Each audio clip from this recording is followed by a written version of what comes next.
বেশি নাউজুবিল্লাহ।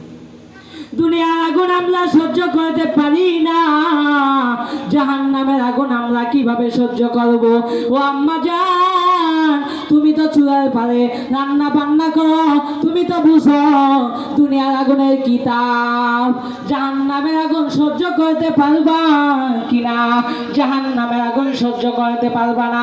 অতএব আম্মা জান, আজ আমি তোমাদের জন্য এই আলোচনা শুরু করেছি, তোমরা গভীর মনোযোগ দিয়ে শোনো।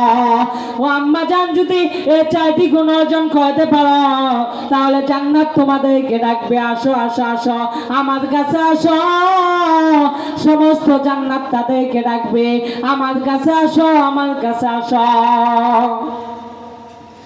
এজন্য আম্মা জান, এই 4টি গুণ অর্জন করতে হলে সর্বপ্রথম যে গুণটি অর্জন করতে হবে, রাসূলুল্লাহ সাল্লাল্লাহু আলাইহি ওয়াসাল্লাম বলেন, আল মারআতু ইযা সাল্লাত খামসাহা, যে মহিলা 5 ওয়াক্ত নামাজ আদায় করিবে, আর যে মহিলা 5 ওয়াক্ত নামাজ আদায় করিবে সে মহিলা জান্নাতে প্রবেশ করিবে। মিফতাহুল জান্নাতিস সালাহ, নামাজ হলো ফেরেশতার চাবি, নামাজ হলো জান্নাতের চাবি। আল্লাহু আকবার। নামাজ হলো জান্নাতের চাবি। যে মহিলা 5 ওয়াক্ত নামাজ আদায় করিবে ওই মহিলা জান্নাতের চাবি পেয়ে যাবে। এরপর রাসূলুল্লাহ সাল্লাল্লাহু আলাইহি ওয়াসাল্লাম বলেন, আউয়ালু মা ইউহাসাবু বিহিল আবদু ইয়াউমাল কিয়ামাতিস সালাহ, কিয়ামতের দিন সর্বপ্রথম বান্দার নামাজের হিসাব হবে।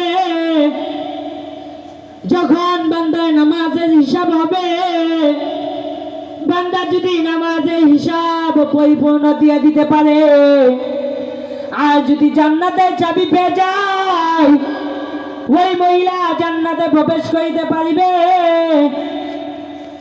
2 নম্বর হলো